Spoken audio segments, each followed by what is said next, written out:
입의 순교라는 제목으로 함께 말씀을 나누기를 원합니다.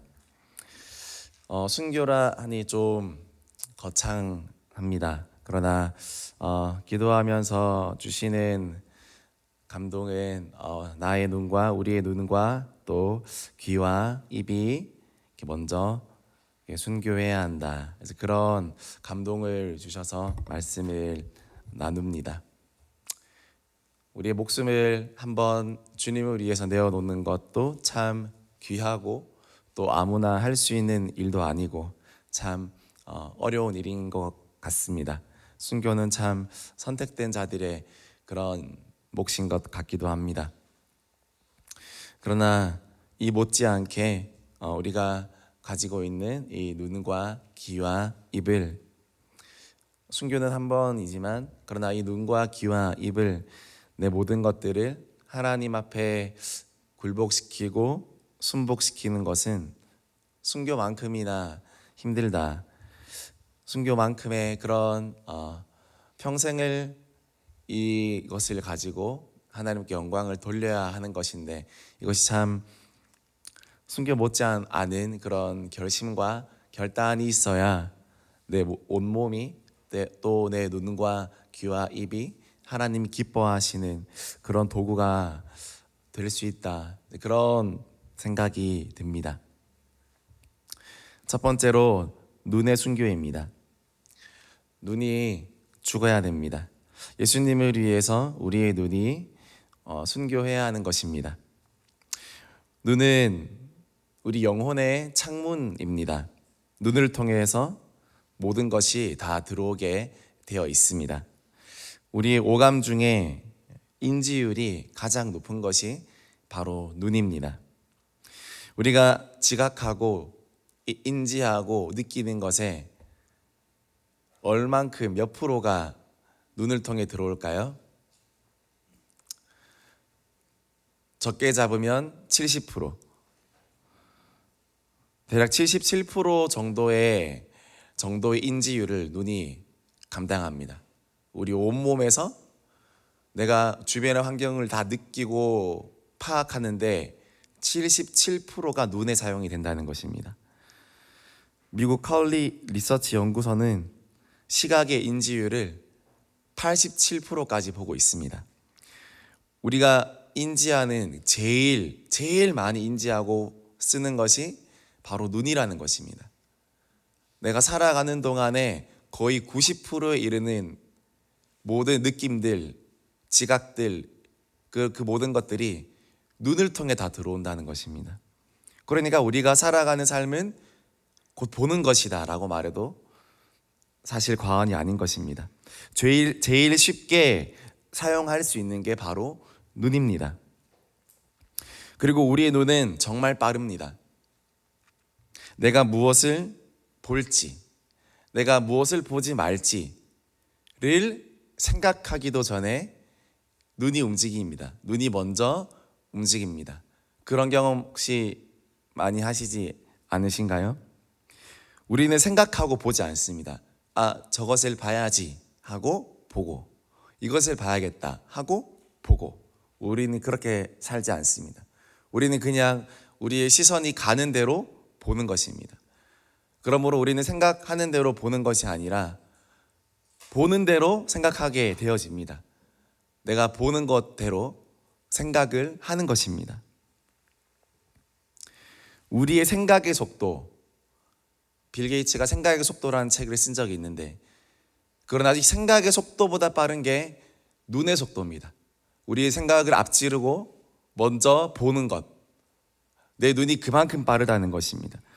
그러므로 우리가 이 보는 것을, 내 눈을 가리지 않으면, 이 눈을 내가 통제하지 않으면 우리는 순식간에 죄의 덫에 걸리고 말게 된다는 것입니다. 창세기 3장 6절에 여자가 그 나무를 본즉 이라고 말했습니다. 하와가 선악과를 보게 된 것이죠. 그러나 하와가 선악과를 처음부터 따먹을 생각으로 봤을까요? 처음부터 선악과를 내가 저것을 딱 따서 깨끗이 씻어서 예쁘게 잘라서 나도 한 입, 내 남편도 한 입 줄 생각으로, 그리고 하나님 앞에 도망쳐야지라는 생각으로 그렇게 처음부터 보았을까요? 절대 아닙니다. 그냥 봤습니다. 그냥 무심코 그 시선을 허락한 것입니다. 무심코 시선을 허락한 것입니다. 무심코 내 눈을 그냥 허락해 준 겁니다. 그러나 기억합시다. 나는 무심코 죄를 볼지라도 죄는 절대로 나를 무심코 보지 않습니다. 나는 별 생각 없이 죄를 향해 시선을 내어줄 수 있지만, 그러나 죄는 항상 집중해서 우리를 보고 있습니다. 나는 별 생각 없이 죄를 향해서 시선을 내어주지만, 무심코 한 번 내어줄 뿐이지만, 그러나 그 한 번의 시선을 사로잡기 위해서 선악과는 그 자리에서 계속 기다리고 있다는 것입니다. 나의 시선을 한번 사로잡기 위해서 죄는 항상 우리의 시선의 길목에서 언제부터인지 모르지만 기다리고 있고, 우리의 시선을 뺏으려고 그 자리를 지키고 있다는 것입니다. 물고기는 별 생각 없이 떡밥을 한번 건드리죠. 그러나 그 날카로운 낚시 바늘에 그 떡밥을 만들고 끼워서 던진 누군가가 있습니다. 이미 몇 시간 전부터, 이미 오래 전부터 기다리고 있는 것입니다. 우리가 무심코 여지를 주는 순간 낚싯바늘이 우리의 턱을 깨듯이 우리의 시선을 무심코 분별 없이 허락하는 순간에 우리는 어느샌가 그 낚싯바늘에 걸린 물고기처럼 걸려들 수가 있는 것입니다. 요즘은 세상은 시선의 싸움입니다. 눈의 싸움입니다. 여러분, 눈을 지키시기가 쉬우십니까? 요즘같이 보는 것이 발달한 이 시대에 눈을 지키시기가 쉬우십니까? 사람들의 눈을 어디에 주목시키느냐, 그것이 모든 것의 성패를 결정한다고 해도 정말 과언이 아닙니다. 그러나 우리의 눈이 거룩해지기를 결단해야 될 줄 믿습니다. 그렇지 않으면 우리의 많은 부분이 무너지게 되기 때문입니다. 우리 마태복음 6장 22절 말씀 우리 함께 읽겠습니다. 눈은 몸의 등불이니 그러므로 내 눈이 성하면 온 몸이 밝을 것이요. 눈은 몸의 등불이라고 했습니다. 내 눈이 밝으면 온 몸이 밝아진다고 했습니다. 그러나 내 눈이 어둡고 내 눈이 좋지 않은 것에 자꾸 집중하고 보게 된다면 등불이 흐려지고, 그래서 내 인생도 어두워지고 그렇게 되는 것입니다. 이 작은 눈이 온몸을 지배한다는 것입니다. 거룩한 사람이었던 욥은 다음과 같은 결단을 합니다. 욥기 31장 1절 말씀 우리 함께 읽겠습니다. 내가 내 눈과 약속하였나니 어찌 처녀에게 주복하랴. 이런 얘기를 하면 좀 부끄럽긴 한데 저도 헬스장에 종종 가끔씩 갈 때가 있는데요. 비판하고 싶은 것은 아니지만 우리 젊은 이렇게 여성분들이요, 요즘에 유행하는 그런 옷 혹시 보신 적 있으신가요? 이렇게 몸에 촥 달라붙는 그 쫄쫄이 같은 그 옷, 근데 그거를 이제 그냥 저는 집에서 이제 자다가 나온 줄 알았습니다. 정말 제가 몸의 모든 라인이 제가 보고 싶어서 본 건 아니지만 지나가니까요. 그래서 몸의 모든 라인이 보이는 그런. 근데 더 놀라운 거는 제가 뭐 청년들이랑 길거리를 걸을 때나 또는 이렇게 할 때도 그냥 그 상태로 이렇게 길거리를 요즘에는 이렇게 많이 다니시는 아니요, 안 젊어도 그냥 나이가 지긋하신 그런 분들도 다 그런 옷을 많이 입고 다니시더라고요. 그게 편한지 아닌지는 모르겠지만 참 제 개인적으로 생각으로는 민망하다, 이제 그런 생각을 많이 들었고, 특별히 아이가 지나갈 때 아이가 혹시 그런 걸 보게 되면 어떨까 모르겠어요. 제가 과하게 생각하는 건지 모르겠지만 별로 좋지 않지 않을까, 그런 생각도 많이 들고, 또 저도 남자인지라 그런 것에 저도 생각 없이 눈을 주게 되면 저도 모르게 틈이 타고 그런 것들을 저는 사실 느끼게 됩니다. 제 눈을 제가 지키지 않으면, 제 시선을 제가 지키지 않으면 그런 것들이 우리의 마음을 흔들어 놓고 우리의 시선을 흔들어 놓고 마치 하와가 선악과를 본 것처럼 아무 생각 없이 본 건데 그 눈을 통해 들어오는 것들 때문에, 그래서 우리의 영혼이 또 내 마음이, 내 생각이 혹시나 하나님 앞에 그렇게 더럽혀지지는 않을까, 그런 고민을 하게 됩니다. 여러분들 어떠십니까? 인터넷으로 보는 것들, 또 살아가면서 보시는 것들 그냥 무심결에 그냥 보고 그렇구나 하고 지나가십니까? 욥은 말했습니다. 어찌 처녀에게 주목하랴. 내 눈을 본능에 맡기지 않는 그런 결단이 필요하다. 욥이 그렇게 말한 것입니다. 그리고 다음과 같은 기도도 필요합니다. 마태복음 20장 33절 우리 같이 읽겠습니다. 이르되 주여 우리의 눈뜨기를 원하나이다. 믿음의 눈이 열리기를, 영적인 세계를 보니 눈이 열리기를. 왜 그런 옷들이 유행할까요? 왜 그런 사치품들이 또 보이기에 그런 것들이 왜 이렇게 유행할까요? 왜냐하면 이 세상은 그냥 보는 것의 시대이기 때문입니다. 그저 보는 것의 시대이기 때문에, 그저 내 눈이 보는 것을 좋아하고 보는 것을 즐기는 시대이기 때문에 남녀노소 할 것 없이 남자는 몸, 여자는 몸매 등등 보는 것. 그러나 하나님 말씀하십니다. 그것이 아니라 믿음의 눈을 열어서 눈을 뜬 사람이 있어야 된다. 그런 것들을 보는 사람, 이 세상의 것들을, 이 세상의 아름다움에 집중하고 그것을 인지하는 사람들이 아니라 하나님 나라의 아름다움, 영적인 세계를 보고 그것을 보는 눈이 있어야 된다고.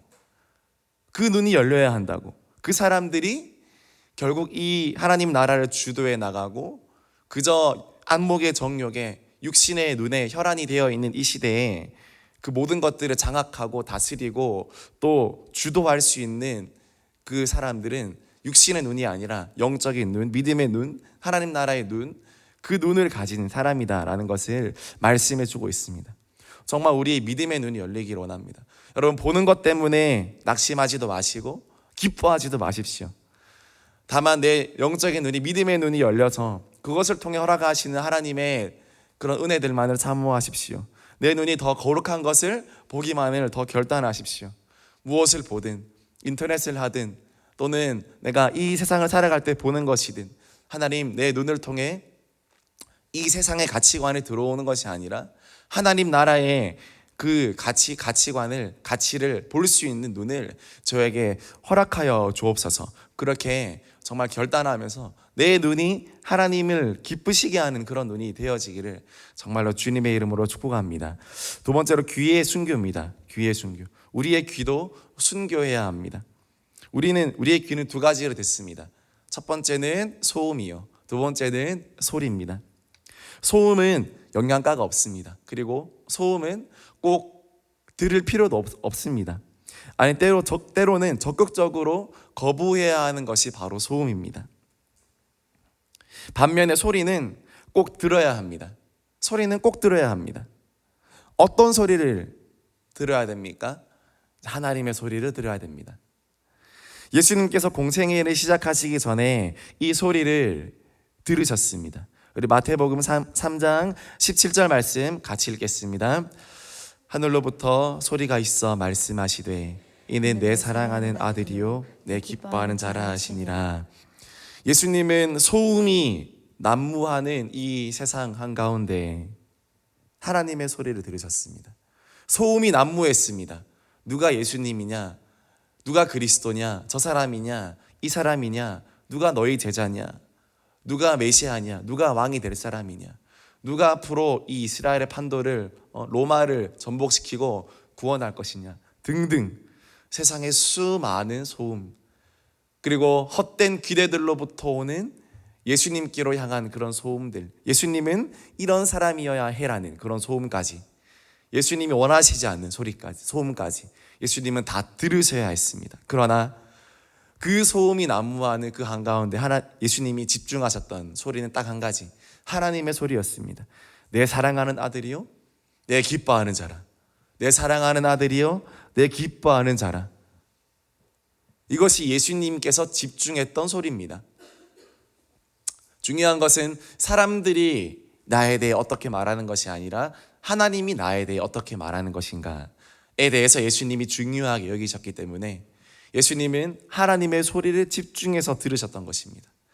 그래서 정말 많은 소음이 있었고 많은 인간적인 그런 소음이 있었지만 예수님이 좌나 우나 치우치지 아니하고 그 길을 끝까지 걸어가실 수 있었던 이유는 그 소리를 들으셨기 때문에, 이는 내 사랑하는 아들이요 내 기뻐하는 자라. 하나님께서 사랑하시고 하나님이 기뻐하시는 사람이 되어야 하지, 사람이 기뻐하는 사람이 기뻐하고 사람이 좋아하는 그런 사람이 되기 위해 오신 것이 아니기 때문에, 정말 하나님이 기뻐하시고 하나님이 사랑하시는 자가 되기 위하여 이 땅에 오신 것이기 때문에 예수님은 그런 사람의 기대에도 때론 사람의 그런 소원에도 반응하지 않으시고 끝까지 하나님의 영광을 위해서 그 사명을 감당하실 수 있으셨던 것입니다. 예수님은 하나님의 소리를 향해 귀를 여셨고 세상의 소음을 향해 귀를 닫으셨습니다. 그래서 집중력 있게 하나님의 사역을 감당하실 수 있으셨던 것입니다. 여러분, 오늘 어떤 소리를 들으십니까? 또 어떤 소리를 들으셨습니까? 그것이 정말 중요한 소리였습니까? 이 새벽에 우리가 어떤 소리를 들어야 합니까? 이렇게 우리가 고요한 이 새벽에 우리가 왜 나왔습니까? 본당에서 자려고 나왔습니까? 그렇지 않습니다. 소음이 난무하는 오늘 하루를 내가 살아갑니다. 내가 많은 사람들 오늘 만납니다. 그리고 그 사람이 나에게 좋은 말 해줄 때도 있고 내가 듣기 싫은 말 할 때도 있습니다. 또 의미 있는 말을 할 때가 있고 의미 없는 말을 할 때도 있습니다. 우리는 무슨 말을 들을지 오늘 알 수가 없습니다.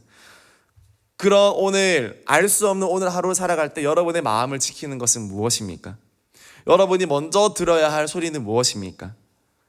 오늘 하루를 살아가기 전에 나를 향하신 그 하나님의 소리를 내가 먼저 듣고 오늘 하루를 출발한다면 우리는 오늘 하루 어떤 소음이 들려도 좌나 우나 치우치지 않고 마음을 지키면서 오늘 하루도 나아갈 수 있습니다.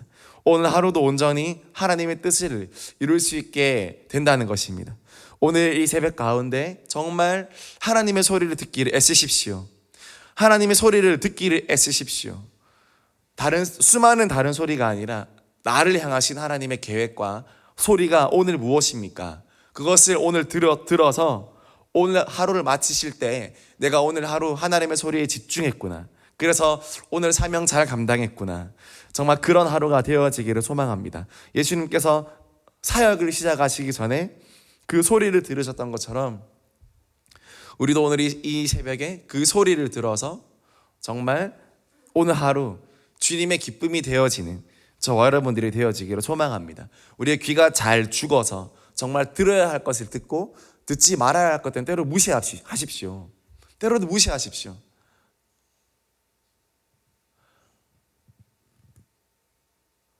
때로도 무시하십시오. 여러분을 낙심시키는 말도 무시하십시오. 그것이 아무리 옳은 말이라 할지라도 여러분의 영혼을 지키는 것이 가장 먼저입니다. 영혼이 죽으면 아무것도 들을 수가 없습니다.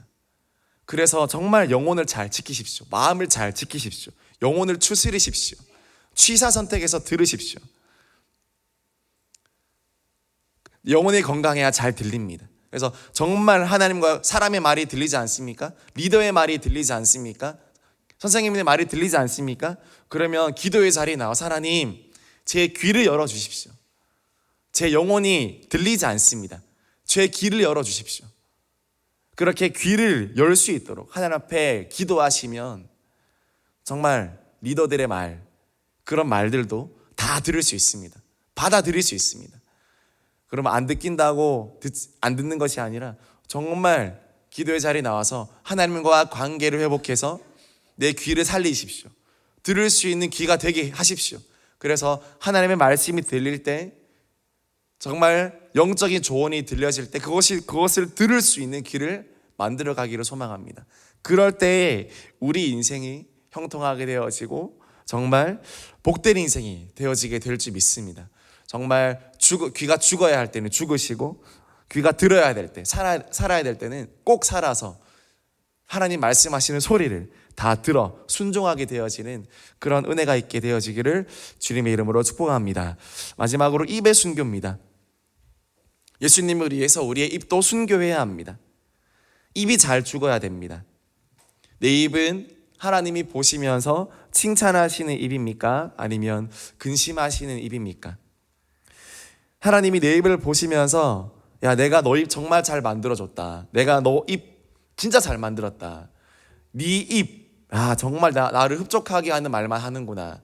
그래서 그런 칭찬을 받습니까? 아니면 하나님이 우리 입을 보시면서 내가 너 입 괜히 만들어줬다. 바늘이랑 실 좀 가져와. 이런 말을 듣습니까? 내가 너 입을 만들어준 거 후회한다. 이런 말을 들으면 어떻게 되겠습니까?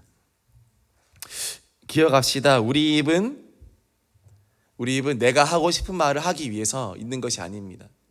어떤 사람의 입은 자기가 할 말을 다 하기 위해서 있습니다. 내 감정, 내 생각, 내 욕구, 내 충동, 그 말을 하기 위해서 입이 있는 것처럼 살아가는 사람이 있습니다.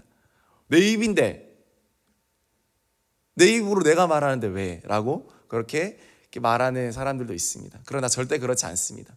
내 입은 내 입이 아닙니다. 하나님께서 내게 입을 두신 이유, 하나님께서 내게 입을 주신 이유는 하나님의 마음이 나의 입을 통해서 나가기 위하여서 내게 입을 두신 것이지, 내 쓸데없는 내 개인의 욕구나 개인의 판단이나 개인의 그런 마음들이 쓸데없이 나가라고, 그런 거 그냥 네 마음대로 말하라고, 그래서 입이 있는 것이 아니라는 사실입니다.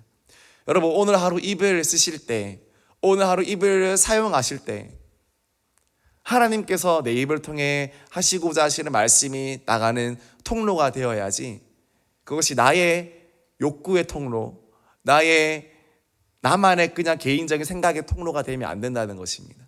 늘 입을 쓰실 때, 입을 사용하실 때 하나님의 축복의 통로, 하나님께서 하시는 그런 매개체가 되어야 하지, 그것이 내 생각의 주도권이 입에 머물게 되어지고 내 욕구에, 내 자아에 그 성취를 해가는 그런 이 입이 되면 안 된다는 것입니다.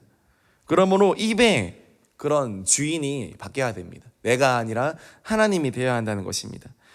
시편 141편 3절 말씀 우리 함께 읽겠습니다. 여호와여, 내 입에 파수꾼을 세우시고 내 입술의 문을 지키소서. 야고보서 3장 2절 말씀 같이 읽겠습니다. 우리가 다 실수가 많으니 만일 말에 실수가 없는 자라면 곧 온전한 사람이라 능히 온몸도 굴레 씌우리라. 온몸도 굴레를 씌운다고 그렇게 말씀하고 있습니다. 말 한마디가 때로는 또 사람을 살리기도 하고 죽이기도 하는 것입니다. 존 칼빈은 이렇게 말했습니다. 우리의 모든 말들은 친절과 은혜로 가득해야 한다. 이를 위해서 우리는 남에게 유익이 되는 말과 친절한 말을 해야 한다. 이렇게 말했습니다. 마지막으로 조지 뮬러 이야기를 드리고 마치기를 원합니다. 5만 번 이상 기도 응답을 받은 고아의 아버지 조지 뮬러, 그도 한때는 동네 불황자와 깡패였습니다. 아버지의 돈을 훔치고 거짓말을 일삼고 친구들과 어울려서 유흥업소와 경찰서를 자기 집 드나들듯이 하고 교도소도 다녀온 그런 사람입니다. 그랬던 그가 동네 목사님의 말 한마디에 변화된 것입니다. 뮬러야, 나쁜 버릇은 단번에 고쳐지지 않는단다. 그러나 하나님이 한번 택한 사람은 절대로 버리지 않으신단다. 나쁜 버릇이 있다고 해서 버리지 아니하신단다. 그러므로 낙심하지 말고 용기를 가지고 기도하렴. 이 말이 젊은 뮬러의 가슴에 확 박혔습니다. 자기는 이미 자기를 버렸고 나는 평생 이런 인간으로 살 줄 알았는데, 목사님의 그 말이, 하나님의 통로가 된 그 목사님의 그 말이 뮬러의 마음에 와닿기 시작하면서 하나님은 나를 버리시지 않는구나. 하나님께 의지하면 나도 새 사람이 되고 좋은 사람이 될 수 있구나. 그런 믿음이 생기기 시작한 것입니다. 그 목사님이 그 입을 인간적인 마음으로 어떨까요? 뮬러에게 야, 이 인간 뭐뭐야, 네가 그렇게 살면 되겠니? 라고 말할 수 있겠지만, 그러나 하나님의 마음으로 하나님의 뜻을 그 입술로 내어준 그 목사님의 그 입을 통하여서 정말 하나님의 그 뮬러를 향한 그 계획이 이루어졌다는 것입니다. 그 후 그는 정말 뮬러는 자기가 들은 말대로 또 자기가 믿은 말대로 인류 역사에 길이 남는 그런 위인이 되었다는 것입니다. 오늘 나의 말은 하나님의 뜻을 이루는 말입니까? 아니면 하나님의 뜻을 허무는 그런 말입니까? 우리의 입술과 우리의 말이 하나님의 나라를 확장하는 그런 귀한 도구가 되어지기를 정말로 소망합니다. 말씀을 마무리합니다. 눈과 귀와 또 입의 순교라는 그런 제목으로 말씀을 드렸습니다. 세상을 보는 눈이 죽고 하나님을 보는 눈이 살고, 소음을 듣는 귀가 죽고 하나님의 소리를 듣는 귀가 살고, 그리고 포악한 말을 하는 입을 죽이고 영혼을 살리고 하나님이 기뻐하시는 그런 말을 하는 그런 입이 되는 우리가 되어지기를 소망하고 또 축원합니다. 그럴 때 우리의 모든 것들이 하나님께 귀하게 쓰임받는 도구가 되고 하나님의 뜻을 이루어가는 귀한 축복의 통로가 되어지게 될 줄 믿습니다. 함께